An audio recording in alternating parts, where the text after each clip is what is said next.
আসসালামু আলাইকুম, কেমন আছেন সবাই? তো প্রশ্নটা হচ্ছে কোন ভিটামিন রক্ত জমাট বাঁধতে সাহায্য করে? এটা হচ্ছে ভিটামিন কে। তো ভিটামিন কে আমরা আসলে কোন কোন সবজি থেকে পাবো, এটা আমাদের একটা প্রশ্ন থাকতে পারে। পালং শাক, তারপর হচ্ছে বাঁধাকপি, ব্রোকলি, হ্যাঁ, তারপরে কেল জাতীয় একটা সবজি আছে, মানে শাক আছে। হ্যাঁ, তাছাড়া হচ্ছে কলিজা, মানে গরুর বা টার্কির কলিজা, এগুলোতে হচ্ছে মানে ভিটামিন কে পাওয়া যায়। তারপরে হচ্ছে ডিম, মাখন, ঘি, তারপর সবুজ মটরশুঁটি, হ্যাঁ, পার্সলে আছে ওইটা, পাকা আম, জাম্বুরা, পাকা পেঁপে, এগুলোতে হচ্ছে ভিটামিন কে আছে। হ্যাঁ, এই ভিটামিন কে খেলে এটা হচ্ছে রক্ত জমাট বাঁধতে সাহায্য করবে। আরও একটা ব্যাপার আছে যে হৃদরোগের ঝুঁকি কমাতে হচ্ছে এটা সাহায্য করে, এবং হচ্ছে মানে হাড়ের স্বাস্থ্য এটা হচ্ছে ভালো রাখে, হৃদরোগের ঝুঁকি কমায়। হ্যাঁ, তারপর হচ্ছে চাকা কোন সভ্যতার আবিষ্কার? এটা হচ্ছে সুমেরীয়রা হচ্ছে আবিষ্কার করেছে চাকা। এরা হচ্ছে ৪র্থ শতাব্দীতে এটা আবিষ্কার করে। মানে এটা হচ্ছে মেসোপটেমিয়ায়, মানে হচ্ছে যেটা বর্তমান হচ্ছে ইরাক, এটাই হচ্ছে প্রথম সুমেরীয় সভ্যতা, এটা আবিষ্কৃত হয়। হ্যাঁ, সেখানে হচ্ছে তারা প্রথমে কাঠের শক্ত মানে চাকায় মানে মানে ঘূর্ণায়মান যে অক্ষ সেটা স্থাপন করছিল, মানে এর মাধ্যমেই শুরু হয়েছিল চাকা আবিষ্কারটা। তারপর হচ্ছে বাংলাদেশের ইউনেস্কো ঘোষিত বিশ্ব ঐতিহ্যবাহী স্থান ৯ কোনটি?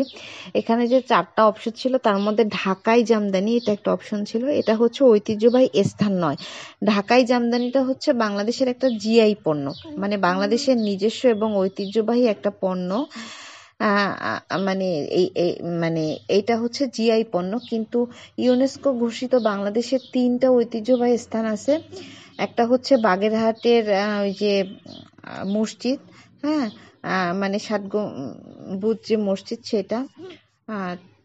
তারপর হচ্ছে সোমপুর মহাবিহার, এটাও হচ্ছে বাগেরহাটের সাথেই হচ্ছে তালিকাভুক্ত। আর একটা হচ্ছে সুন্দরবন। হ্যাঁ, তারপরে হচ্ছে তিস্তা নদীর তীরবর্তী নিচের জেলা কোনটি? এখানে একটা অপশন ছিল সব কয়টি, সেই অপশনটাই হবে, মানে লালমনিরহাট, নীলফামারী, রংপুর সবকিছুই হচ্ছে তিস্তা নদীর তীরবর্তী অঞ্চল। আরও একটা অঞ্চল আছে, সেটা হচ্ছে মানে কুড়িগ্রাম।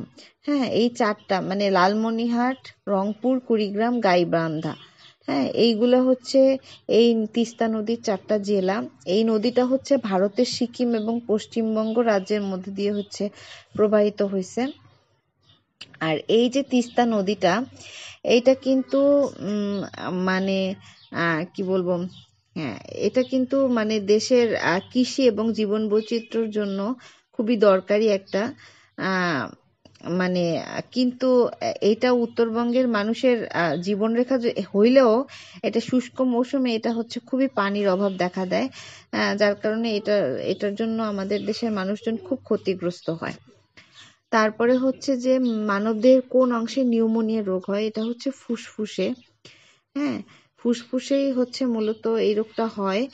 এবং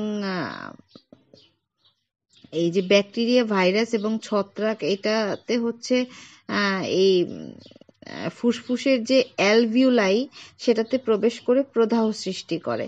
হ্যাঁ, তো এতে হয় কি, এই যে শ্বাস প্রশ্বাস কঠিন হয়ে যায় এবং রক্তে অক্সিজেনের মাত্রা কমে যায়।